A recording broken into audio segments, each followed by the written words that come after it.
Je n'ai pas commencé ma carrière scientifique dans ce domaine climat et météo. En fait, j'ai commencé en astrophysique. Et l'astrophysique, comme vous savez, c'est la télédétection extrême sans vérité seule. Mais depuis à peu près 25 ans, je travaille surtout dans ce domaine d'observation spatiale de la Terre et du système climatique pour comprendre les échanges d'énergie entre la Terre et son environnement cosmique. C'est ça, si on veut, mon domaine de spécialisation. Mais quand on parle du climat et quand on parle du changement climatique, on sort forcément d'une discipline scientifique donnée parce que le climat touche à des tas de disciplines scientifiques, comme d'ailleurs il touche à des tas d'activités humaines. Et c'est un des aspects particulièrement satisfaisants de ce type de recherche, c'est d'être en contact avec d'autres disciplines et avec d'autres secteurs d'activité. Alors, si je peux avancer ici, je voudrais donc d'abord vous rappeler que lorsqu'on parle du climat, il ne s'agit pas uniquement de la température. On parle de réchauffement climatique, mais ce n'est pas uniquement une question de réchauffement. Le climat est aussi une affaire de flux d'eau. Et dans cette question de l'évolution climatique et l'eau, c'est l'évolution de ces flux d'eau qui est peut-être encore plus importante que le réchauffement proprement dit. Donc voilà un peu ce que je vais essayer de couvrir, dire quelque chose sur le climat, dire quelque chose, rappeler certains faits sur le réchauffement observé et le réchauffement attendu. Pourquoi est-ce qu'on s'attend à un réchauffement plus important? Et là, on ne peut pas échapper à l'étude de ce couplage des cycles de l'eau et de l'énergie. Et dans ce couplage, les nuages occupent une place importante. Et donc, je finirai en parlant, si j'y arrive, de ces projets comme EarthCare où on voudrait mieux observer les nuages depuis l'espace afin de mieux comprendre les mécanismes du climat et de mieux pouvoir prédire ce qui nous risque de tomber sur la tête. Alors, donc, d'abord, quand on parle de réchauffement, 3 degrés de réchauffement, d'augmentation de la température moyenne à la surface de la Terre, le climat a une structure géographique et une structure saisonnière. Ça, tout le monde le sait, mais il faut le rappeler. Quand on parle de la température moyenne à la surface du globe, c'est une caricature de ce qu'est le climat, de la complexité du climat. C'est peut-être, il faut peut-être pas beaucoup plus de chiffres qu'un seul pour des politiques, mais quand même, il faut comprendre que le climat, c'est autre chose. Et si on regarde ces schémas où à gauche, il y a une carte qui représente la température moyenne en janvier, à droite en juillet, tout cela à partir de réanalyse des mesures dans le cadre des préparations des prévisions météorologiques, enfin réanalyse des mesures sur la période 68-96. Pourquoi réanalyse? C'est tout simplement que les services météo qui font la prévision, c'est toujours d'améliorer leur méthode, y compris leur méthode d'analyse des observations. C'est très bien pour la prévision, mais ça veut dire que l'analyse qui a été faite en 1995 n'est pas strictement équivalente à l'analyse des observations qui a été faite en 1970.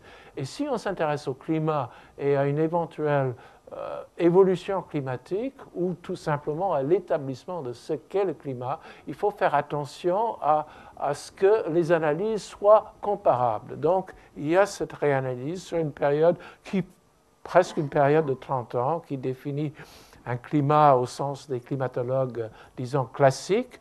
Et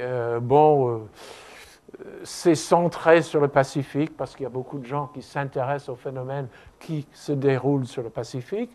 Et c'est aussi un peu des cartes fictives parce que c'est la température moyenne au niveau 1000 millibars ou 1000 hectopascales, comme vous voulez. Et c'est évident que c'est une fiction en ce qui concerne le Tibet, où la pression atmosphérique est nettement inférieure à 1000 millibars, tout simplement à cause de l'altitude. Mais enfin, on voit ici qu'il y a une structure, une variation saisonnière, il y a une structure latitudinale, il y a une structure est-ouest liée à la rotation de la Terre, donc, et une différenciation entre les continents et les océans. Donc, tout cela sont des éléments de la complexité du climat. Donc, température moyenne à la surface du globe, un paramètre certes utile, mais ce n'est pas tout, loin de là. La même chose pour les pluies. Alors là, c'est beaucoup plus difficile parce que sur une grande partie de la surface de la Terre, et notamment sur les océans, il n'y a presque jamais de la pluviométrie au sens propre. Et même sur une grande partie de la surface de la Terre, il n'y a pas de mesure de la pluie qui tombe. Alors là, il s'agit d'un projet où on essaie d'interpréter les mesures faites par les satellites, qui sont essentiellement des mesures infrarouges sur les sommets des nuages, et d'en déduire les pluies. Bon, ça vaut ce que ça vaut. Il y a certainement beaucoup de choses à améliorer là-dedans. Et même pour cela, c'est une période relativement récente où on a utilisé également des données micro-ondes. C'est même pas une climatologie complète parce que ce n'est pas 30 ans, mais on voit des structures intéressantes entre janvier et juillet.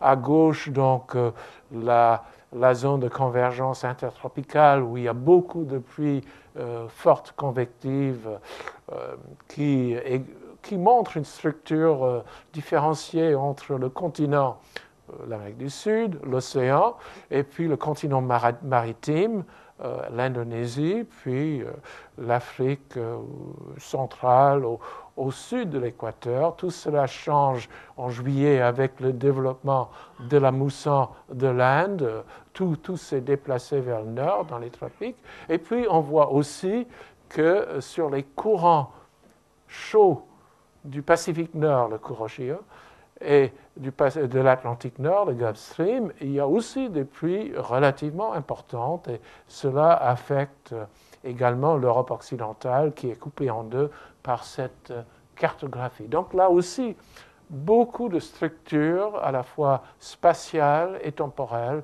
et là encore, ce sont des moyennes, mais une complexité dans le climat, et c'est certain que les pluies, c'est un élément extrêmement important pour la vie sur les surfaces émergées. Alors, on peut regarder ça un peu plus en détail ici, et on voit ici surtout des points sur les continents, où on a mesuré les pluies, quelques points où il y a beaucoup de trafic maritime, où il y a des stations sur les îles. Et donc là, on peut peut-être discerner un peu plus les modifications des pluies sur les terres entre décembre, janvier, février, en haut à gauche, augmentation des pluies, déplacement des zones de pluie dans les tropiques avec le soleil, développement du mousson de l'Inde, juin, juillet, août.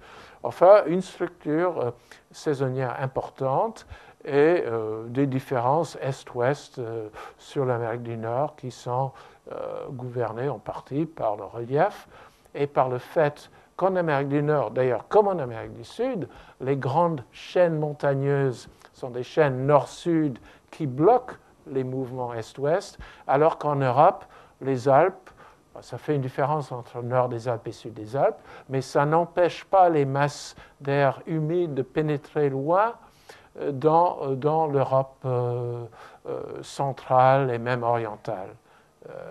Et c'est une différence importante.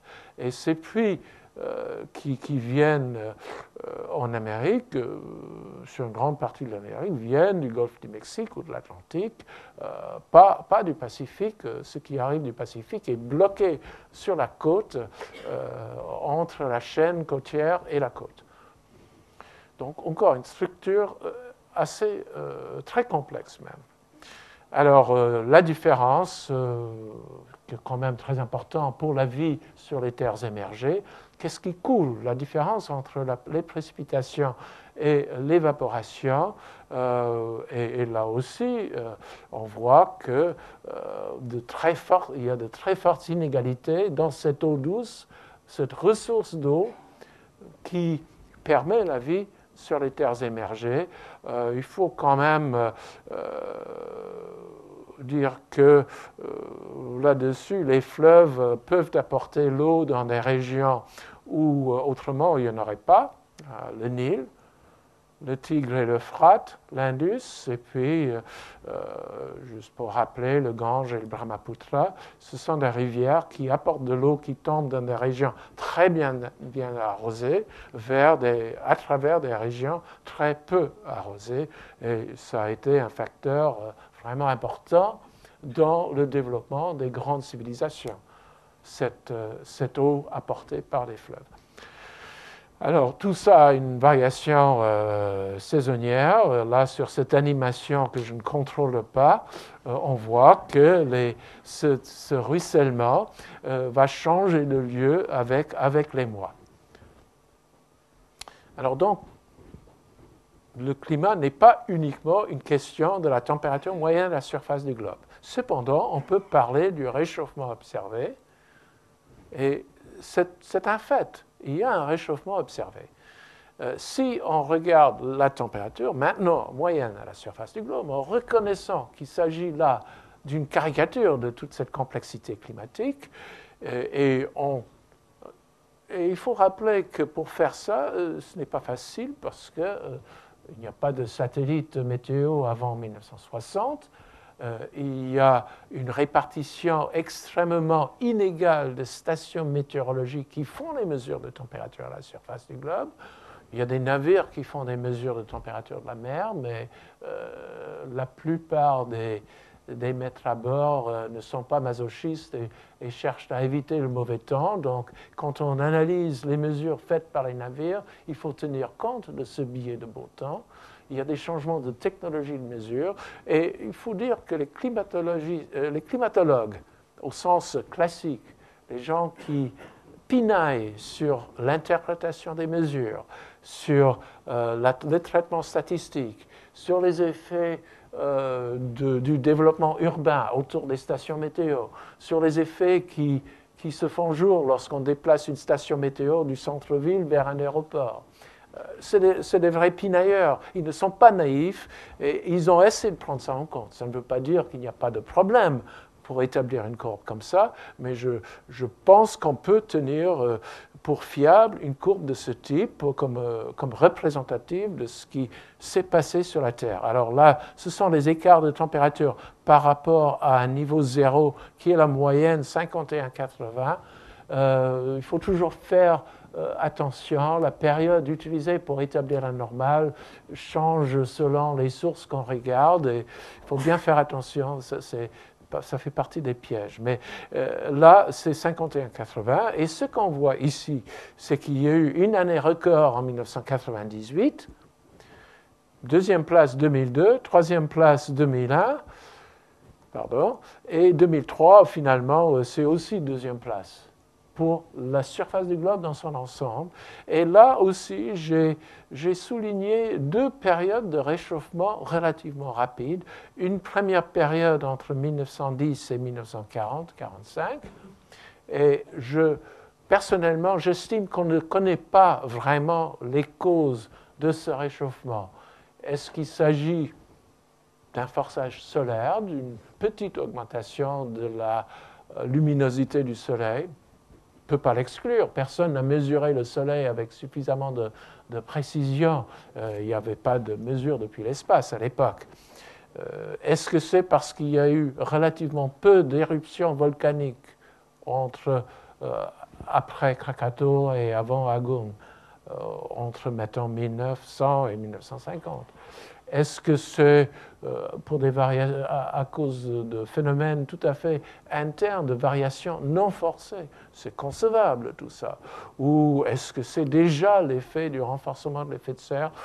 On ne peut pas savoir. Là, je dis que la plupart des gens qui travaillent dans le domaine estiment qu'un facteur principal dans le réchauffement rapide depuis 1970 a été justement le renforcement de l'effet de serre par l'augmentation de la concentration atmosphérique du gaz carbonique, le CO2, et d'autres gaz à effet de serre.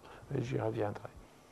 Alors, si on essaie d'établir ce qu'a pu être le climat depuis 1000 ans, ce qui n'est pas facile, bon, il y a beaucoup d'incertitudes, mais là aussi, le consensus peut-être moins général, c'est qu'il y avait une période avec un certain nombre de variations, optimum médiéval, petit âge glaciaire, mais en gros, une diminution de la température moyenne à la surface du globe jusqu'au milieu du 19e siècle, la fin du petit âge glaciaire, et avec ce premier réchauffement dont on ne connaît pas les causes, et puis le deuxième. Mais c'est nouveau, ça semble se démarquer de ce qui se passait avant.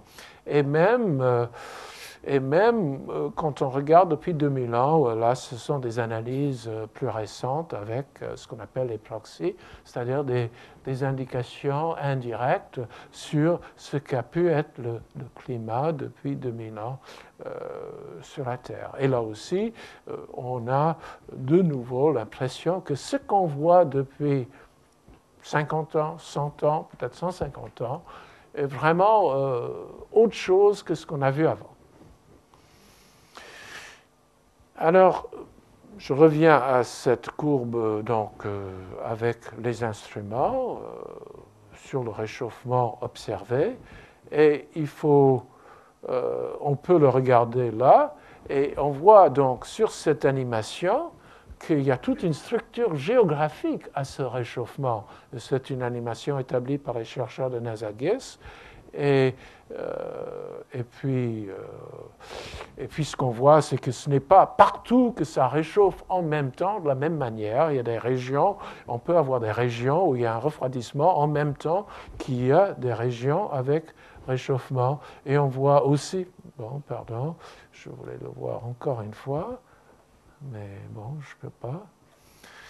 Ça ne fait rien. Ce qu'on a pu voir peut-être dans cette animation, oui, c'est qu'il y a de temps en temps El Niño qui réchauffe l'est du Pacifique, surtout dans la bande équatoriale.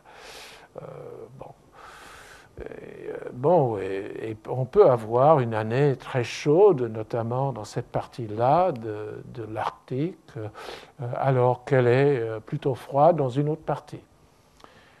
Complexité encore. Si on regarde les chiffres pour la France, on voit que la normale, la moyenne 61-90, c'était à peu près 11,4. La moyenne 71-2000 était 11,7. Et il y a un réchauffement avec une année particulièrement chaude, 2003, tout le monde le sait, 13,4. Et donc cette tendance vers le réchauffement pour la France. Si on regarde les étés, ça vous le savez bien pour 2003, l'été 2003 a été tout à fait remarquable en France, et là c'est juin, juillet, août, c'est pas seulement août, bien au-delà de ce qu'on a vu en 47 ou en 76 ou en 83.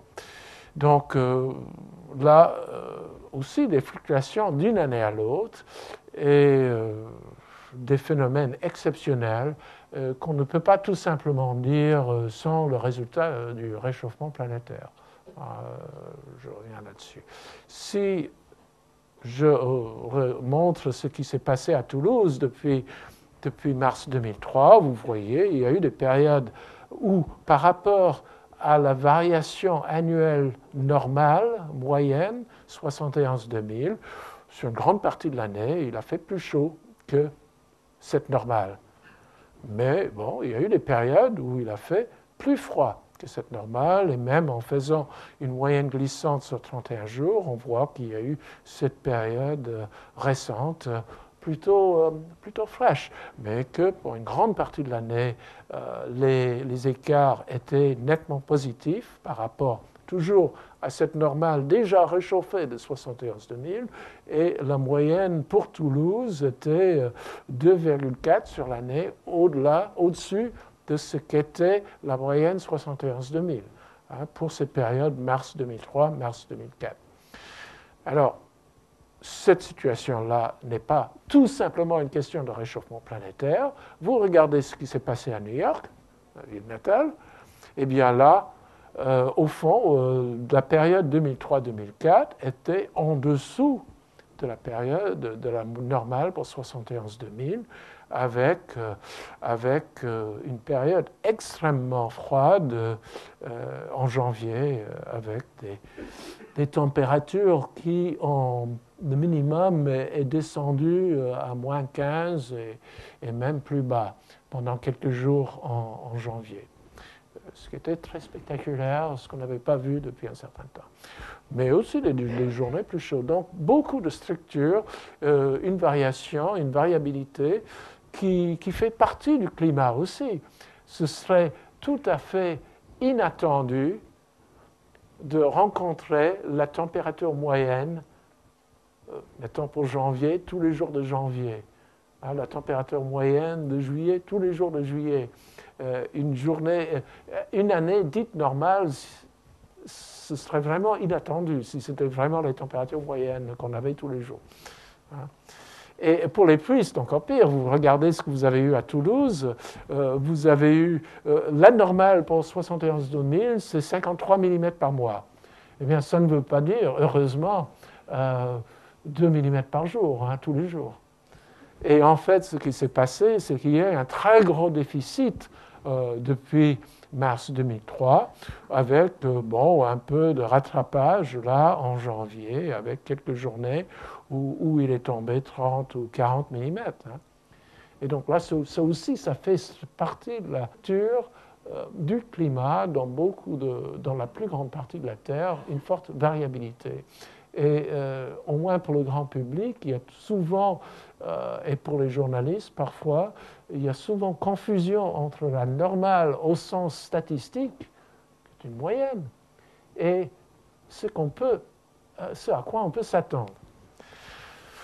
Bon, New York, au contraire, c'était plutôt bien arrosé. Et si vous regardez dans une autre zone du monde, en Inde, eh bien, en Inde, la saison de la mousson, pendant la saison de la mousson, pendant les 4 mois, juin, juillet, août, septembre, entre juin et octobre, on s'attend à 150 mm par mois. La mousson de l'année 2002 a été plutôt déficitaire malgré quelques chutes importantes, au-delà de plus de 100 mm certains jours. En septembre, ça a été globalement déficitaire à New Delhi. Et pourtant, depuis en 2003, la mousson en 2003 a été très bien arrosée au début, et très peu à la fin, mais au fond, l'accumulation est excédentaire. Donc là aussi, une variabilité de jour en jour et d'année en année qui fait partie du climat. Et si là, on regarde nouveau l'été 2003, on voit que ça a été vraiment remarquable cet été très chaud en Europe occidentale et en Europe centrale. Dans d'autres régions du monde, ça a été plutôt le contraire, plutôt frais, ou chaleur dans l'ouest des États-Unis, mais pas du tout aussi remarquable qu'ici. Et si vous regardez la structure des anomalies des précipitations, c'est-à-dire des écarts, des cumuls de précipitations pour juin, juillet, août 2003 par rapport à la moyenne sur 71-2000 des mois juin, juillet, août, vous voyez, il a fait sec en Europe centrale et occidentale, sauf peut-être sur la Galice. Il a fait ça a été plutôt bien arrosé dans l'est de l'Europe, ça a été très bien arrosé sur l'est des États-Unis. Et puis en Asie, il y a eu une structure assez complexe, des parties de l'Inde bien arrosées, d'autres plutôt en sécheresse, et la même chose en Chine. Là aussi, la structure est très complexe. Alors, le réchauffement attendu. Pourquoi un réchauffement attendu? Bon, le réchauffement observé, qui était déjà remarquable, en quelque sorte, comparé à ce qu'on a vu depuis, ou ce qu'on a cru voir depuis 1000 ans, eh bien, ce réchauffement du XXe siècle, il ressemble à peu de choses sur ce graphique où on regarde le réchauffement attendu. Et le dernier rapport du groupe intergouvernemental d'experts sur l'évolution du climat, GIEC, qu'on appelle normalement IPCC, Intergovernmental Panel on Climate Change, bien, le dernier rapport donne une fourchette très large entre 1,4 et 5,7 degrés pour l'augmentation de la température moyenne à la surface du globe. Alors, il faut bien comprendre, en 2100, il y aura une température moyenne à la surface du globe. Et là, on est dans l'incertitude. Pourquoi ? Essentiellement, d'une part, parce que nous ne savons pas ce que les sociétés humaines vont faire pour changer l'atmosphère. Donc, il y a un éventail de scénarios d'émissions de gaz à effet de serre. Et puis, il y a aussi une incertitude sur la sensibilité du système physique du climat à un certain scénario. Mais il y aura une réponse juste en 2100. Et je dois dire que si c'est quelque chose du type 5,7 degrés, c'est véritablement une catastrophe parce que 5,7 degrés d'augmentation de la température moyenne à la surface du globe représente une révolution dans le fonctionnement du système climatique. C'est une augmentation aussi importante que l'augmentation entre, disons, la dernière période glaciaire et maintenant, comparable. Donc, vraiment, un changement du fonctionnement du système avec un changement de la structure des zones qui conviennent à tel ou tel type de vie à la surface des terres. Donc, effectivement, voilà quel scénario d'émission et différents groupes d'experts sur le développement durable ou non, la croissance économique, les choix technologiques, ont estimé, ont donné un certain nombre de scénarios avec des noms de code, et pour chaque scénario, il y a un éventail. C'est-à-dire, les scénarios, c'est l'incertitude sur ce que nous, humains, ce que nous allons faire dans le domaine de la production d'énergie, dans le domaine agricole, etc., pour changer l'atmosphère. Et puis, les incertitudes pour un scénario donné, c'est l'incertitude sur ce que la réaction de l'atmosphère à notre modification de sa composition. Alors, je crois que, sans discuter trop sur l'attribution de ce qu'il y a déjà eu comme réchauffement à l'activité humaine ou à autre chose, parce qu'on peut dire, il y a encore matière de débat, quelle partie du réchauffement déjà observé est due à l'activité humaine, quelle partie fait partie de la variabilité naturelle. Sans discuter de ça, je crois qu'il y a un argument très clair. Il y a altération anthropique de la composition de l'atmosphère par les émissions de CO2 et d'autres gaz. Et je vous montrerai que ça, il n'y a pas de doute, il n'y a pas de doute que ce sont les activités humaines qui sont responsables. Il y a un effet physique, transport radiatif, ces gaz qui sont minoritaires dans l'atmosphère, mais qui ont une structure suffisamment complexe pour agir dans le spectre infrarouge. Ce sont des molécules polyatomiques, alors que l'azote et l'oxygène, molécules diatomiques homonucléaires, n'ont pas de moment dipolaire électrique permanent. Ce sont les gaz H2O, CO2, etc., qui peuvent absorber le rayonnement thermique infrarouge. Et en augmentant ces gaz dans l'atmosphère, on renforce l'effet de serre, ça agit dans le sens d'un réchauffement global. Et si on continue à émettre ces gaz à effet de serre, ça doit entraîner un réchauffement, mais de combien ? Mais pas seulement un réchauffement, d'autres changements climatiques de grande ampleur en moins d'un siècle. Et ça, l'argument. Alors, l'altération anthropique de la composition de l'atmosphère. Arrhenius a dit déjà en 1896 qu'à force de brûler du charbon, on allait augmenter le CO2 dans l'atmosphère. En 1957, dans le cadre de l'année géophysique internationale, on a commencé des mesures in situ sur le Mauna Loa, Hawaï, mesures très précises de la concentration atmosphérique de CO2, partie par million en unité de volume ici, c'est-à-dire centimètres cubes de CO2 par mètre cube d'air. C'est peu, mais ça a augmenté.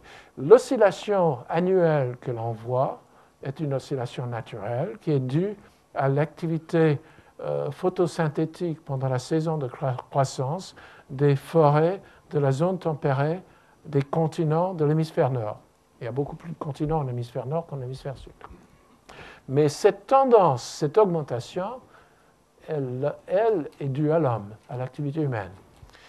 Alors, on peut d'ailleurs voir que d'autres gaz à molécules polyatomiques ont augmenté là depuis 1850, parce qu'on a commencé à étudier, notamment à Grenoble, la composition de l'air piégé dans les neiges d'antan, dans les glaces aussi. Et on voit qu'en 1850, le CO2 était à 280 et un peu plus de ppm. Aujourd'hui, il est à plus de 370. Pour le méthane, le CH4, c'est encore plus spectaculaire. Ça a plus que doublé. C'est des parties par milliard, mais ça a plus que doublé depuis le 1850. Et ça, c'est probablement surtout à cause de l'augmentation de la population de bovins et à cause de l'augmentation de la surface cultivée en paddy inondé, la riziculture, à cause d'activités de bactéries méthanogènes. Bon, N2O lié aux engrais, protoxyde d'azote, et puis les CFC qui sont des molécules fabriquées par l'industrie. Alors, pour le CH4, on a l'impression que ça a stabilisé depuis 1999. Pourquoi? Bon, c'est encore une matière de débat. Intéressant. Pour les CFC, on commence à voir la décroissance parce qu'on a arrêté de fabriquer les CFC. Mais ça ne va pas disparaître instantanément. Il y a des CFC dans l'atmosphère pour plusieurs décennies au moins, encore. Mais ça a commencé à diminuer, puisque après le protocole de Montréal en 1987, la plus grande partie des nations développées ont cessé de fabriquer des CFC. Bon, ce qui est important, c'est que même si, en regardant quelques dizaines de millions d'années dans le passé, on peut trouver qu'il y avait beaucoup plus de CO2 que maintenant, c'est vrai. Si on regarde l'époque, disons, où les continents sont à peu près là où ils sont maintenant, depuis quelques millions d'années, eh bien, la concentration atmosphérique de CO2 est sortie totalement de l'enveloppe de la variabilité naturelle des derniers 420 millénaires. Ça, ces derniers 420 millénaires, c'est l'analyse des bulles d'air piégées dans la carotte de glace de Vostok. C'est un travail qui a été fait à Grenoble. Et il y aura certainement, on ira encore plus loin avec la carotte qui est en cours d'analyse, carotte du Groenland, qui va encore plus loin dans le passé. Mais ce qui est arrivé depuis 1958, enfin depuis 1900, voilà, en l'espace de quelques décennies, on est passé de moins de 300 ppm à près de 380 ppm, et la projection pour 2100, eh bien, peut-être 660 ppm. Et tout ça, donc, dans un laps de temps qui est exagéré par l'épaisseur de ce trait à droite, parce que l'échelle horizontale, ici, c'est 420 000 ans. Donc, c'est vraiment un choc, une catastrophe en ce qui concerne la composition de l'atmosphère, ce qui est arrivé à l'atmosphère. Et ça, bon, c'est dû essentiellement aux activités humaines, au fait que, alors qu'en 1896, on brûlait à peu près 500 millions de tonnes de carbone par an sous forme de charbon, aujourd'hui, on a multiplié ça par un facteur plus que 10, 12. Avec, bon, des différences. Maintenant, le pétrole semble avoir dépassé le charbon. Le gaz naturel augmente aussi beaucoup. Alors, pour l'avenir, qu'est-ce qu'on va faire? Voilà ces différents scénarios élaborés par un certain nombre d'experts. Et ce sont des scénarios qui disent qu'il est inconcevable, sauf vraiment catastrophe, d'arrêter tout d'un coup, de faire tomber les émissions à zéro. Et ce sont les émissions. Alors, même en respectant Kyoto et en faisant un peu plus, on a des émissions qui augmentent pendant un certain temps et puis après qui commencent à diminuer. Si on regarde l'idée de non-intervention, business as usual, on peut imaginer que, bon, les uns imaginent qu'ils vont brûler de plus en plus, sans restriction. C'est le Global Waste and Burn scénario dû au président G.W. Bush. D'autres, bon, la fourchette est maintenant encore plus large que ce qu'on a imaginé en 1992. Alors, qu'est-ce que ça entraîne? Eh bien, ça entraîne cette fourchette, cet éventail très large dans le réchauffement prévu. Mais pour un scénario donné, un scénario relativement optimiste, on a encore une incertitude entre un réchauffement à 1,5 degré, qui est peut-être un réchauffement, un changement climatique difficile de certains points de vue, mais pas catastrophique, et un changement climatique beaucoup plus fort, 3 degrés. Et c'est là qu'il y a un problème scientifique pour les scientifiques du climat, comment réduire cette incertitude. Et là, on n'évite pas d'avoir à regarder ce couplage des cycles de l'eau et de l'énergie. Alors, le cycle de l'énergie, si on fait une sorte de caricature, bon, c'est une conversion d'une partie du flux de rayonnement solaire incident en chaleur, et puis rayonnement de cette chaleur sous forme de rayonnement thermique infrarouge vers l'espace. Alors, ce que j'appelle l'effet parasol, c'est-à-dire surtout les nuages, mais pas uniquement, réfléchit à peu près 30% de rayonnement solaire incident, là en watts par mètre carré, vers l'espace. Donc 240 watts par mètre carré transformés en chaleur. Il faut s'en débarrasser, et c'est là qu'intervient l'effet de serre, qui fait que pour se débarrasser de ces 240 watts par mètre carré vers l'espace, il faut des températures à la surface 390, qui donnent à peu près 390 watts par mètre carré de la surface vers l'atmosphère. Ça, c'est l'effet de serre caricature. Le tout, un système comme ça, et on voit qu'il y a quelques petites complications à droite qui sont liées notamment à l'eau.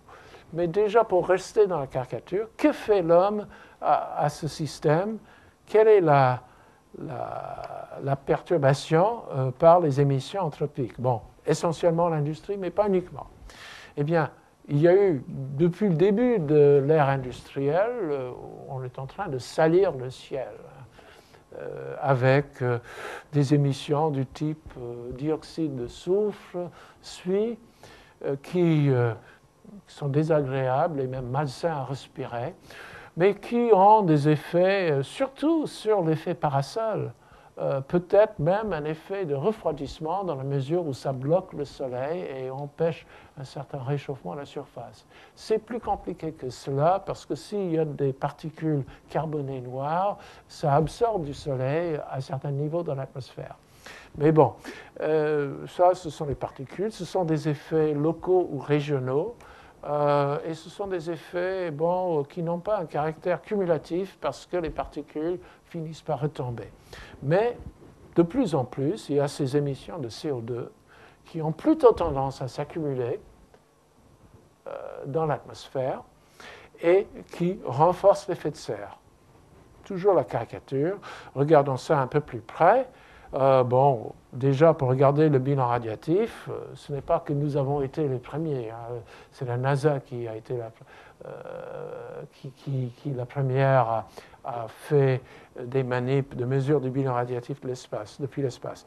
Mais c'est vrai, dans un cadre qui a commencé dans la coopération spatiale franco-soviétique et qui a fini dans une coopération entre la France, la Russie et l'Allemagne.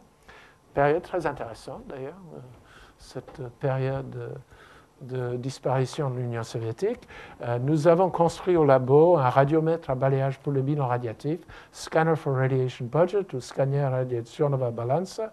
Voilà l'appareil, assez gros parce que les fusées russes étaient puissantes et ils nous disaient qu'ils pouvaient très bien avoir un instrument qui pesait 70 kg, ce n'était pas grave. Voilà quelques résultats sans échelle pour les couleurs, mais qui montrent déjà que ce bilan radiatif, on ne peut pas parler uniquement en termes de caricature, qu'est-ce qui est réfléchi en moyenne globale, qu'est-ce qui est absorbé, qu'est-ce qui est émis en infrarouge, on voit qu'elle a aussi une forte structure géographique pour ce qui est absorbé du Soleil, en moyenne annuelle même, et certainement quand on compare janvier et juillet. Et puis la même chose pour l'infrarouge. Donc, c'est normal. Il y a les saisons en ce qui concerne l'insolation, et puis il y a les saisons en ce qui concerne le développement des nuages, ce qui fait qu'en particulier, on voit le développement de la convection profonde qui fait qu'il y a très peu de rayonnement infrarouge qui s'échappe sur la partie où il y a beaucoup de convection profonde en Amérique du Sud, en Afrique centrale et au-dessus de l'Indonésie, puis ça se déplace avec le développement de la mousson d'été vers l'Inde et la Chine. Donc, forte structure géographique, et même quand on fait le bilan, la différence entre ce qui est absorbé et ce qui est émis, c'est vrai que si on fait le bilan sur une année, sur toute la Terre, on ne peut pas distinguer ce bilan de zéro, ou c'est très marginal. C'est un domaine extrêmement intéressant en ce moment, parce qu'il y a des résultats obtenus par les océanographes qui semblent montrer dans quelle mesure l'océan est en train de se réchauffer depuis quelques décennies, et ça implique un bilan non nul. Comme d'ailleurs le renforcement de l'effet de serre implique un bilan temporairement non nul. Mais bon, il y a une structure géographique, même en moyenne annuelle. On voit que le bilan est positif dans les tropiques, sauf sur le Sahara. Il est négatif sur les pôles. Bon, c'est ça qui fait marcher la circulation atmosphérique et océanique. Et si nous, en hiver, ne gelons pas totalement, c'est parce que malgré le fait que le bilan est radicalement négatif en janvier en Europe et en Amérique du Nord, enfin, dans toutes ces latitudes moyennes, si nous ne gelons pas, c'est parce qu'il y a de la chaleur qui est apportée par l'atmosphère et par l'océan. Et puis bon, ça va dans l'autre sens en juillet. Donc, on peut aussi voir, donc il y a une structure à ce bilan radiatif, mais ce rayonnement de l'infrarouge vers l'espace, ce n'est pas un rayonnement de corps noir. Le rayonnement de corps noir, voilà un certain nombre de corps noirs, spectres de corps noirs indiqués pour différentes températures, 47 degrés Celsius, 7, moins 33, etc.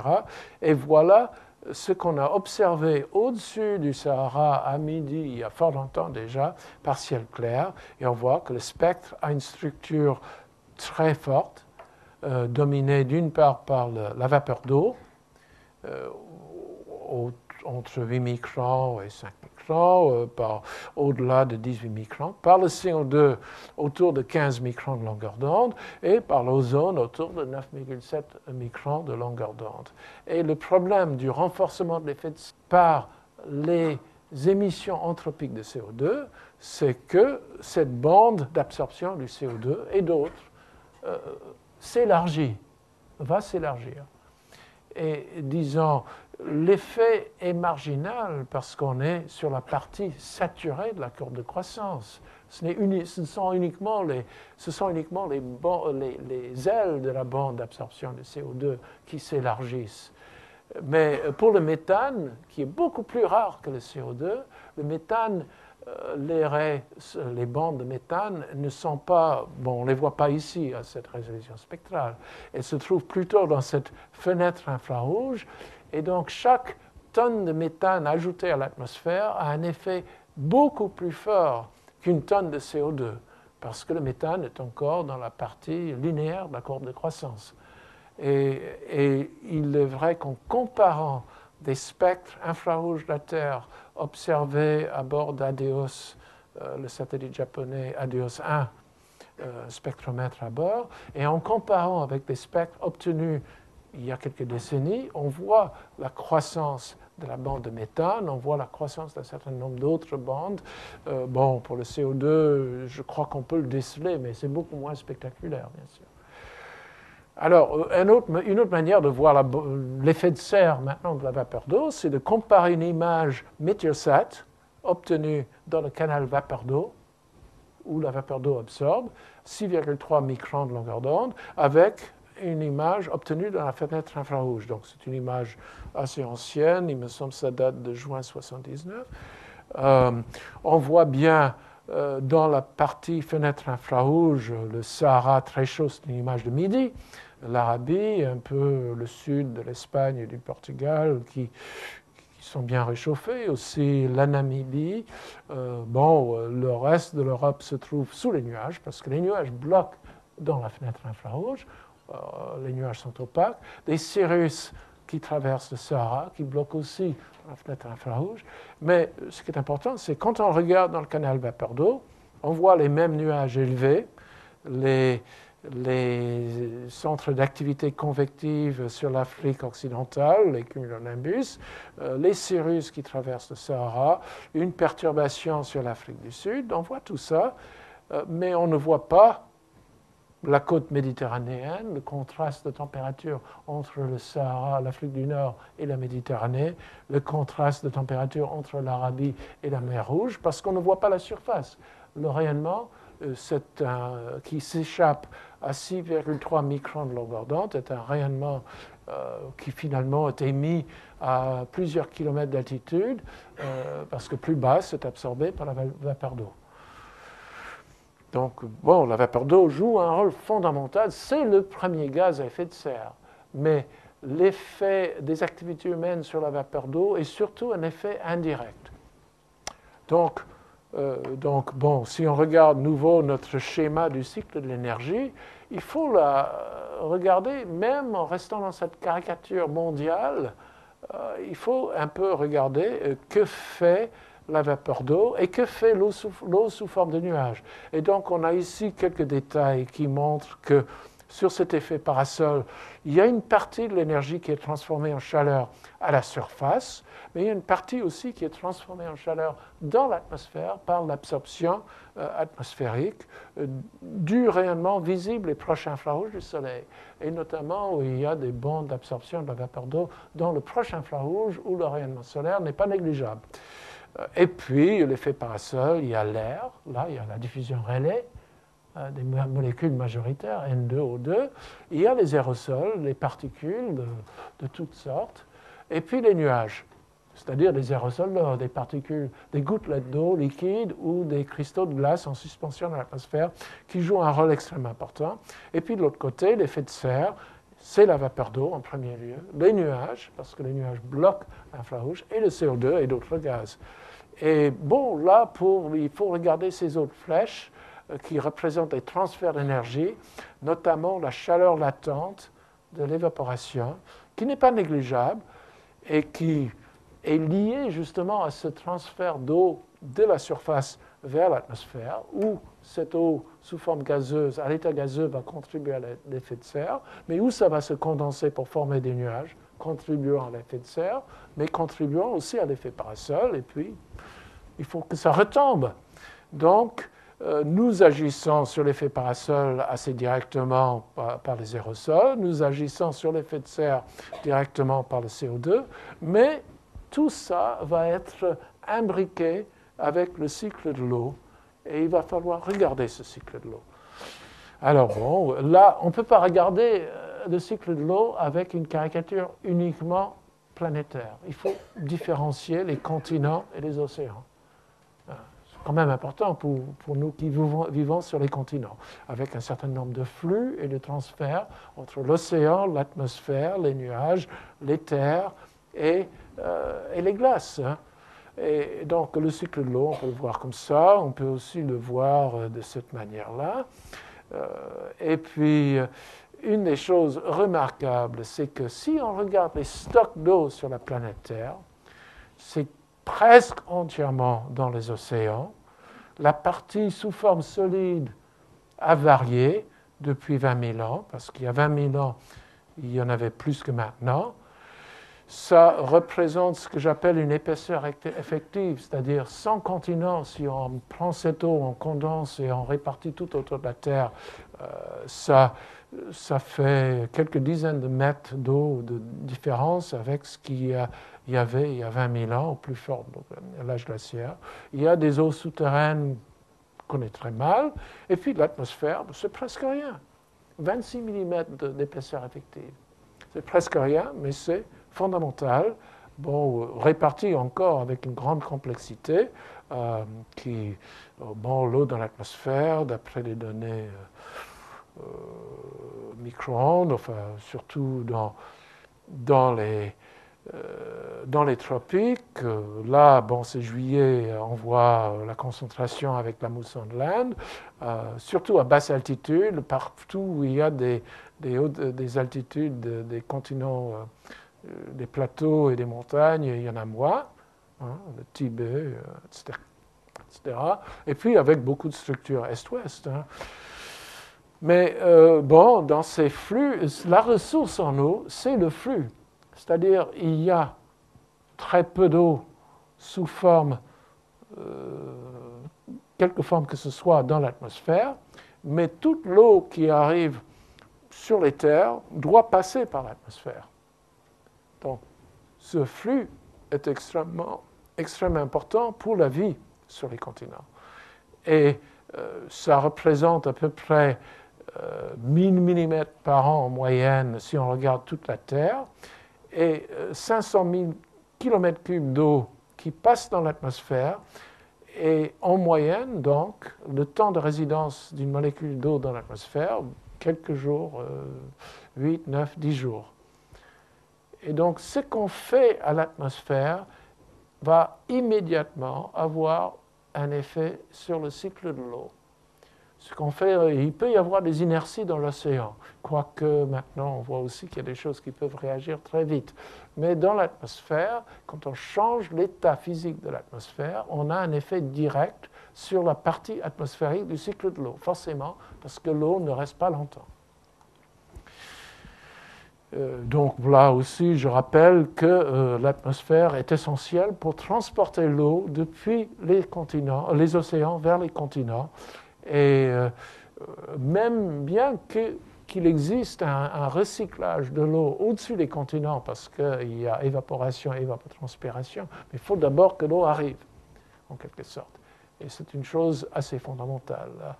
Et donc, des choses assez intéressantes qu'on voit aussi, c'est-à-dire la différence E moins P. L'exportation de l'eau par les océans, c'est vrai pour l'océan Atlantique et l'océan Indien. Ce n'est pas tellement vrai pour l'exportation atmosphérique, hein, pour le Pacifique. Évidemment, tout ça s'équilibre à la fin par le ruissellement. Alors, pourquoi l'eau est tellement importante pour l'effet de serre? Bon, c'est la première molécule qui contribue à l'effet de serre. L'argumentation, c'est qu'une atmosphère plus chaude, par la loi de Clausius-Clapeyron, peut contenir davantage de vapeur d'eau. Ça, c'est clair. La vapeur d'eau est un gaz à effet de serre. Quand on commence à réchauffer l'atmosphère en renforçant l'effet de serre par le CO2 et d'autres gaz, eh bien, si l'humidité absolue de l'atmosphère augmente dans les faits, c'est-à-dire si l'humidité relative de l'atmosphère a tendance à rester constante, eh bien, c'est un facteur de rétroaction positive, une amplification du réchauffement. Il y a une grande partie du débat scientifique sérieux sur l'ampleur du changement climatique avec le renforcement anthropique de l'effet de serre, c'est autour de cette rétroaction vapeur d'eau. Et en particulier, Richard Lindzen à MIT a maintenu à certains moments que cette rétroaction n'est pas nécessairement positive, même si effectivement la tension de vapeur d'eau saturante va augmenter avec un réchauffement. Mais je dois dire que les mécanismes qu'il a proposés ne semblent pas marcher, et la plus grande partie des personnes travaillant dans ce domaine estiment que la rétroaction vapeur d'eau est déjà positive, et que ce qui est arrivé depuis, surtout à la suite de l'éruption du Pinatubo, qui allait dans l'autre sens, tendait à confirmer cette rétroaction positive. Mais bon, il peut encore y avoir un débat scientifique sur ce point-là. Donc voilà, c'est ça la question. qu'est-ce qui se passe dans les autres régions du spectre quand on a commencé à réchauffer l'atmosphère. Et donc, quand on modifie les échanges d'énergie, les échanges radiatifs en jouant sur les aérosols ou le CO2, on ne peut que modifier tout le reste. L'évaporation, les nuages, les précipitations, le ruissellement. Et PR, il faut que je rappelle, ce n'est pas un réacteur nucléaire. Donc, tous ces éléments du cycle de l'eau risquent d'être modifiés avec notre perturbation de la composition de l'atmosphère et donc de ses propriétés radiatives. Donc, quand on fait une projection du changement climatique, on fait une modélisation de l'altération de l'atmosphère, une modélisation du changement climatique qui résulte de l'altération. C'est ça l'exercice de l'IPCC. Et bon, ça implique donc ces scénarios d'émission, toutes les questions de modélisation techno-économique, ce n'est pas simple. Ça implique ensuite des modélisations physico-chimiques d'échange, c'est-à-dire ce n'est pas immédiat de calculer l'évolution des concentrations atmosphériques à partir des émissions. Pour le CO2, bon, ça a tendance à s'accumuler, mais il y a tout de même des questions de puits biologiques, puits physiques. Le CO2, une partie du CO2 est reprise par l'océan, soit par des mécanismes physiques, soit par des mécanismes biologiques. L'augmentation observée du CO2 représente grosso modo à peu près la moitié de ce que nous avons ajouté par la combustion de carburants fossiles. C'est-à-dire la nature essaie de suivre notre perturbation, la nature y parvient en partie, mais pas totalement. Mais bon, pour d'autres questions, les aérosols, les particules ou les gaz qui se transforment en aérosols, c'est nettement plus complexe parce qu'après, les particules sont prises dans les précipitations. Et une des choses dont on a pas mal parlé ces dernières années, c'est le grand nuage brun sur l'Asie, notamment les résultats de l'expérience Indo-X. Et il faut se dire que d'abord, on est allé voir. Et puis ensuite, ce qui est arrivé en Asie du Sud, c'est la première fois qu'il y a un développement économique, industriel, rapide dans les tropiques. Jusqu'ici, c'était dans les latitudes moyennes.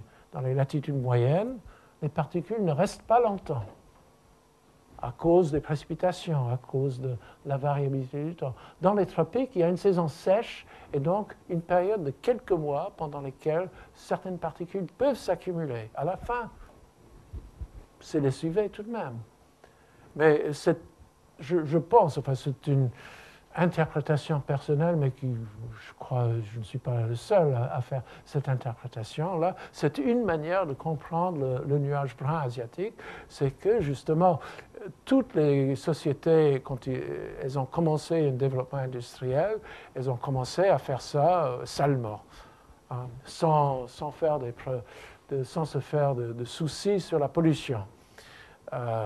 Maintenant, depuis une vingtaine d'années, en Europe occidentale et aussi en Amérique du Nord, on lessive le SO2 à la cheminée, avant la sortie de la cheminée. Et il y a déjà des différences pour les précipitations acides. Ce n'est pas encore le cas en Asie. Je pense que ça finira par être le cas. Et ça pose des problèmes intéressants, parce que le jour où on arrête de ce type de pollution, eh bien, quelques mois après, ce sera fini, cette perturbation-là. Tandis que le CO2 qu'on émet aujourd'hui, où que ce soit sur la Terre, une grande partie de ce CO2 sera encore dans l'atmosphère dans 50 ans, dans 100 ans.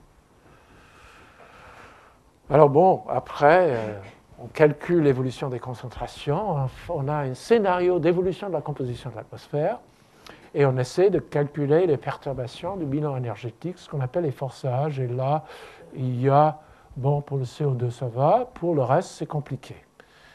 Et donc, là-dedans, on a le problème des nuages. Alors, si on regarde un schéma de ce qu'on avait déjà fait en 2000 par rapport à 1750, un schéma fait par l'IPCC, on voit que la perturbation par les gaz à effet de serre déjà ajoutés, elle est relativement bien connue et on a une bonne un bon niveau de confiance dans la valeur de ce résultat, 2 watts et demi par mètre carré. Pour tout le reste, il y a beaucoup d'incertitudes, en particulier pour les aérosols de sulfate, où c'est plutôt un renforcement du parasol. En relatif, ça fait quand même une forte incertitude. Et là, pour un effet qu'on appelle l'effet indirect des aérosols, on a vraiment, on est dans une incertitude très très grande, et donc pour l'avenir, encore plus grandes incertitudes. Et là, ce sont des interactions entre ces particules et la condensation de l'eau dans les nuages, la condensation ou le gel. Et c'est un fait que, de manière générale, pour condenser de l'eau dans les nuages, il ne suffit pas d'avoir l'humidité relative de 100%. On peut avoir de l'eau en surfusion. Il faut généralement des noyaux de condensation. Il y a des particules d'origine naturelle qui jouent ce rôle, mais la pollution peut renforcer cette affaire-là et modifier la population des gouttes et de la taille des gouttes et donc les propriétés radiatives des nuages. Et là, on s'est très mal calculé. Alors, bon, voilà un peu plus indiqué quelques résultats récents sur, on n'a pas encore une forte confiance dans les résultats pour l'effet direct des aérosols, c'est-à-dire que le fait que chaque particule dans l'atmosphère a une certaine section efficace pour la diffusion, la rétrodiffusion du rayonnement solaire, mais qu'il y a aussi cet effet indirect qui est quelquefois appelé forçage. J'ai des réserves sur l'utilisation de ce terme, mais enfin un effet indirect dû au fait que des particules vont modifier la population des gouttes des nuages. Et si on a davantage de gouttes de petite taille pour une même masse d'eau, eh bien on a une réflectance plus forte. Alors là, encore beaucoup de choses à voir. Et une illustration, évidemment la plus spectaculaire, c'est cette image sur le golfe de Gascogne où on voit, perturbé par les vents, des traces de passage de navires qui sont essentiellement dues au fait que les navires émettent beaucoup de SO2, ils ne s'occupent pas de la pollution, que le SO2 se transforme en particules et que cela conduit sur une partie des nuages qui existent, des nuages bas qui existent, à beaucoup plus de gouttelettes plus fines et des nuages plus brillants.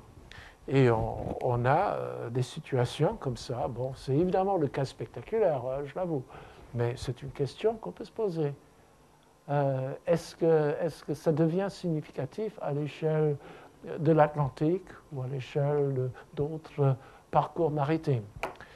Et bon, encore très difficile à calculer.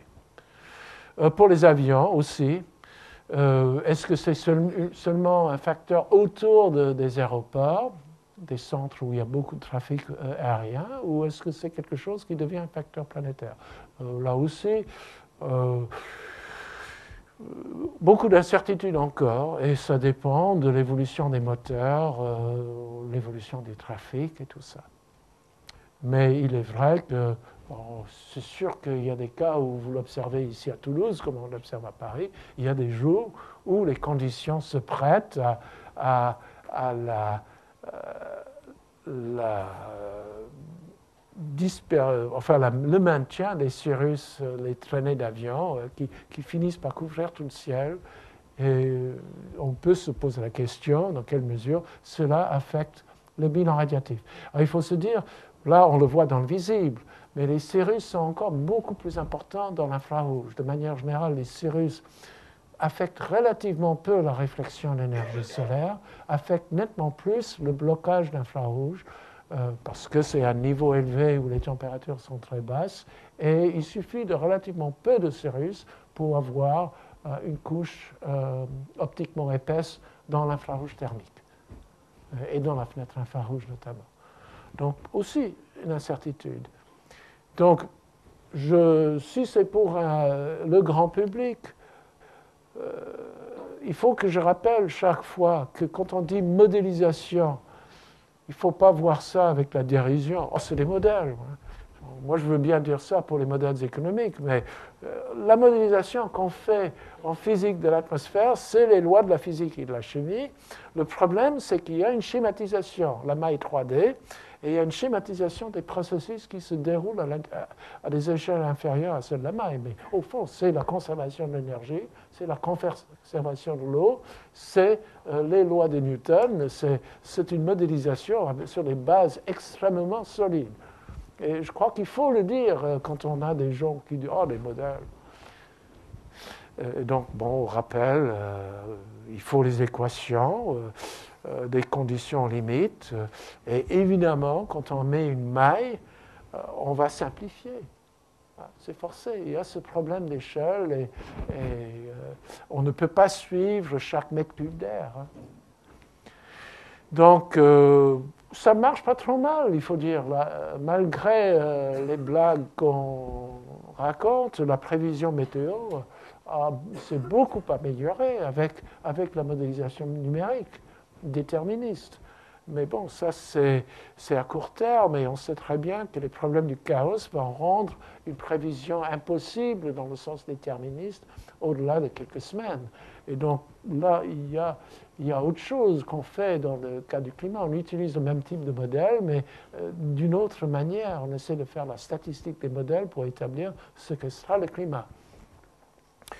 Alors, bon, différents modèles, avec un scénario de changement de composition de l'atmosphère. C'est un scénario assez ancien, à la fois en ce qui concerne les gaz à effet de serre et les particules. Bon, il y a des modèles qui donnent un réchauffement de 2 degrés en 2100 et d'autres qui donnent plus de 4 degrés. Et pour les pluies, c'est encore pire. Les pluies sur les terres. Bon, caricature, bien sûr, parce que les terres, il y a à la fois l'Amazonie, le Sahara et la Scandinavie. Mais il y a un problème. Et le problème, c'est dans ces échelles inférieures à la maille, dans l'océan, à la surface des terres émergées, et dans les nuages. Et dans les nuages, il y a d'une part le fait que les nuages ne sont pas des nuages blancs parallèles en général, et qu'en plus, les processus de condensation et de gel se déroulent à des échelles microscopiques et on est obligé de schématiser. Les nuages, ça dépend de transport d'eau sur des milliers de kilomètres, dans certains cas dans l'atmosphère, mais en même temps, ça dépend de quelque chose qui se passe à une échelle microscopique. Et donc, c'est important parce que... ça n'a pas besoin. Oui. Bon, c'est là qu'il y a la condensation. Donc, ce n'est pas la seule chose qui détermine la vapeur d'eau dans l'atmosphère, mais c'est quand même très important, parce que la vapeur d'eau dans l'atmosphère finit par passer dans les nuages en peu de temps. C'est les nuages qui réfléchissent beaucoup de rayonnement solaire et qui bloquent pas mal l'infrarouge, et c'est les nuages qui donnent la pluie qu'il faut sur les terres. Et donc, bon, quelques illustrations encore. Et juste pour rappeler, aujourd'hui, on ne sait pas combien d'eau il y a sous forme liquide et solide dans les nuages. Il y a quelques observations, bon, bien sûr, des manips in situ. Il y a quelques observations spatiales qui donnent une idée sur ce qu'il y a au-dessus des océans, parce qu'on connaît l'émissivité micro-ondes des océans. Mais au-dessus des terres, c'est beaucoup plus difficile, au-dessus de la glace aussi. Ce qui fait que quand les modélisateurs ont fait une climatologie pour le climat actuel, juin, juillet, août ici, en faisant que leur modèle collait à la réalité en ce qui concernait un tas de choses, les flux radiatifs et tout ça, eh bien, ils ont un éventail de courbes pour l'eau des nuages qui est absolument énorme et on n'a pas de mesures qui permettent de dire lesquels de ces modèles est plus proche de la réalité, parce qu'on ne connaît pas la réalité. Et donc, il faut insister, les observations spatiales existent non pas pour valider les modèles, pour les invalider plutôt, pour trier dans les modèles, pour trouver ce qu'il faut changer. C'est ça le travail scientifique, c'est pas pour les valider, il y a plein de modèles, la plupart sont faux. Alors, bon, les rétroactions, voilà l'inconnu. Que vont devenir ces flux avec le changement climatique? On ne sait pas, on ne sait pas le calculer. La plupart des modèles donnent un cycle hydrologique qui tourne plus vite, la plupart. Mais qu'est-ce que ça fait pour la répartition des pluies? Qu'est-ce que ça fait pour les nuages? Les nuages élevés contribuent à l'effet de serre de manière significative. Les nuages bas, au moins les nuages bas qui sont dans les régions bien ensoleillées, dans les tropiques, les nuages bas en hiver polaire, ça ne joue pas. Pour l'effet parasol, s'il n'y a pas de rayonnement solaire. Les nuages bas qui sont là surtout la nuit, ça ne joue pas non plus. Mais pour les nuages qui sont éclairés par le soleil, l'effet parasol est dominant. Qu'est-ce qui va se passer? On ne sait pas. Si on compare une dizaine de modèles, eh bien, on a des modèles qui sont en désaccord sur l'effet onde courte, sur l'effet onde longue, qui sont quelquefois en accord sur l'effet net, mais parce qu'il y a des erreurs qui se compensent. Et aujourd'hui, on a encore une énorme incertitude en ce qui concerne la rétroaction des nuages dans le cas du changement climatique. Est-ce que les nuages sont un facteur de stabilisation ou un facteur d'amplification de la sensibilité climatique? Et aujourd'hui, on ne peut pas répondre. Donc, il y a beaucoup de travail à faire. Si on regarde différents modèles pour 2 scénarios et pour 2 saisons, on a des régions de la Terre où les modèles donnent encore des résultats incohérents pour le changement, pour le réchauffement. Déjà ça. Et si on regarde, on fait la comparaison de différents modèles pour les modifications des précipitations, il y a des régions importantes où les projections sont radicalement incohérentes sur l'Amérique du Nord centrale, Central North America, sur une partie, au moins certaines saisons dans le sud de l'Asie, sur une grande partie de l'Amérique du Sud, les projections de changement dans les pluies ne collent pas entre les modèles. Alors, c'est quand même important. Et si on regarde le ruissellement, je rappelle la répartition du ruissellement, eh bien, si on prend un scénario d'émission et on fait un calcul, alors un modèle donne ceci, on a sur toute la partie à l'est du Mississippi une augmentation de la ressource en eau douce qui coule. Sur l'Europe, sur le sud de l'Europe, il y a une diminution. Sur le nord de l'Europe, il y a une augmentation. Sur l'Inde, de manière générale, diminution. Sur l'Amérique du Sud, sur une grande partie, diminution. Bon. Ah, c'est malheureux, il faut s'adapter. Mais si vous prenez un autre modèle, vous avez des résultats en contradiction sur plusieurs points. Donc on ne sait même pas à quoi il faut s'adapter. C'est-à-dire, voilà les différences. Sur l'Amérique à l'est du Mississippi, un modèle qui donne davantage d'eau, l'autre modèle qui donne moins. Les deux modèles sont respectables. Un modèle qui donne diminution relative en Europe, l'autre diminution radicale. Pour l'Inde aussi, contradiction. Alors, c'est tout de même un grand problème, là. Alors donc, ce qui est à peu près sûr, c'est qu'avec un réchauffement climatique, on a en même temps un nouveau partage des eaux, avec des conséquences non seulement pour l'approvisionnement en eau, mais pour l'agriculture, la biosphère naturelle. Les forêts peuvent se déplacer, mais pas en 50 ans. Hein? Les forêts se sont installées à la suite de la déglaciation. Mais là, si on change les limites de la forêt en 50 ans, c'est plus grave. Bon, au niveau de la mer, on en parle beaucoup. C'est aussi un risque, même s'il ne s'agit que de 60 cm, parce que chaque tempête, ça pose davantage de problèmes, aussi pour l'infiltration de la nappe phréatique, et puis intensification du cycle de l'eau avec la carte de risque, de toutes sortes de risques qui changent. Ça ne veut pas dire nécessairement qu'il y aura des tempêtes violentes partout, mais dans certaines régions, il y en aura peut-être plus, et dans d'autres moins, etc. Et pour l'eau douce renouvelable par personne, déjà, il y a des tas de régions du monde où on a des problèmes, soit parce qu'il y a peu d'eau pour commencer, soit parce qu'on en utilise beaucoup.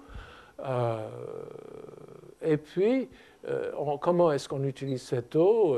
On voit que par rapport à l'eau disponible, il y a des endroits où on pompe de l'eau non renouvelable dans le sous-sol, comme en Libye. Au Pakistan, on utilise pratiquement tout et on pompe. Aux USA, ça dépend. Évidemment, mettre ensemble l'Arizona et l'Alaska, c'est énorme. Mais il y a des différences pour le pourcentage d'utilisation agriculture domestique industrielle. La France utilise beaucoup pour l'industrie, mais à vrai dire, une grande partie de cette eau est restituée peut-être un peu plus chaude après être passée par les échangeurs de chaleur des centrales thermiques. Mais autrement, elle est aussi propre. Hein. Mais bon, il y a là, dans certains cas, des disparités énormes dans la consommation par habitant et dans le pourcentage du disponible qui est utilisé. Alors, pour l'avenir, avec la croissance démographique, on a déjà des régions de crise sans changement climatique, et avec le changement climatique, on a l'inconnu. On a l'inconnu. Qu'est-ce qui se passe en Chine? Le sud est bien arrosé, le nord est en train de... Il y a des années où le fleuve jaune est à sec à l'arrivée dans la mer, parce qu'on a tellement utilisé. Il y a d'énormes projets en Chine de transporter de l'eau du sud vers le nord. Qu'est-ce qui se passe dans le nord-est du Brésil? Même aux États-Unis, il y a des endroits où il y a des problèmes qui se posent et des actions. Bon, il y a depuis longtemps une litigation entre les États pour le partage des eaux du Colorado entre les différents États des États-Unis et le Mexique. Dans l'Est, le Potomac, qui est dans une région très verte, est maintenant objet de disputes entre la Virginie et le Maryland. Et on fait référence à des chartes royales britanniques du XVIIe siècle pour adjuger. Donc, il y a beaucoup de problèmes et on ne sait pas comment ça va changer. Donc, pour mieux observer depuis l'espace, j'ai encore un peu de temps. Bon, je dirais, la chose qu'on a faite avec les satellites, qui est vraiment importante, c'est une observation systématique en utilisant surtout les satellites géostationnaires et les mesures passives, mais en liaison avec un tas de manips au sol, de campagnes concertées de différents types. Le résultat, bon, 67% de couverture nuageuse moyenne. Question, là, il s'agit de quelques pourcents. Je ne suis pas du tout convaincu que tout cela soit réel. C'est extrêmement difficile à juger. Épaisseur optique moyenne dans le visible, 3,6. Encore, est-ce que ces variations correspondent à quelque chose? Température moyenne. Tout cela au niveau global. Mais il y a des lacunes énormes. C'est au niveau de moyenne sur le monde, mais avec une répartition par saison, par région et tout le reste. ISSCP a fait un travail absolument énorme. Et puis, il y a d'autres mesures qui ont fait aussi un travail énorme. Mais il y a encore, je crois, beaucoup d'insuffisance pour l'altitude des bases des nuages, pour ce qui se passe lorsqu'il y a des couches multiples, le recouvrement des nuages, pour la répartition entre eau liquide et glace, pour la taille des gouttes, pour les couches en surfusion, les précipitations, les hétérogénéités. Et là, il faut faire mieux. Alors, une des choses qu'on peut faire, c'est avec des instruments actifs. Et jusqu'ici, l'expérience avec le radar, un radar à 94 GHz pour les particules des nuages, c'est, d'une part, il faut avoir un signal réfléchi, mais il faut qu'il y ait un passage pour bien explorer le nuage. C'est ça le problème. Il ne faut pas que ça... Si on est bloqué, ce n'est pas très utile. Si on n'est pas bloqué du tout, ça ne donne pas beaucoup d'informations non plus. Là, c'est une station en Angleterre, à Chilbolton. Il y a maintenant une station à Palaiseau. Il y en a d'autres dans le monde. Il y a bien sûr les radars météo, mais plutôt pour la pluie, de Météo France. Et ça donne une possibilité de connaître la structure verticale et les variations. Ici, on a un point fixe des nuages. Le LIDAR permet aussi autre chose, sauf que le LIDAR est généralement bloqué très, très vite par un nuage épais. et on voudrait les combiner. Là, c'est aussi un LIDAR à Chilbolton, on a un LIDAR aussi à Palaiseau. Enfin, dans le cadre EarthCare, j'ai plus facilement accès à ces images-là. Donc, l'idée, c'est de mettre ensemble radar et LIDAR, à condition d'observer le même nuage au même instant, de mettre ça ensemble avec des mesures passives, des mesures de type bilan radiatif et puis des mesures de type bande plus étroite, ce qui permet de faire le lien justement avec tout ce qu'on a appris jusqu'ici, ISCCP pour les nuages et puis RB, SCAB, CERES pour le bilan radiatif. Et il y a déjà un LIDAR dans l'espace pour la glace. Il y a le projet Calypso-Sena où le CNES est acteur avec le lancement en 2005, avec l'idée de voler avec d'autres satellites. Il y a le projet CloudSat avec un radar.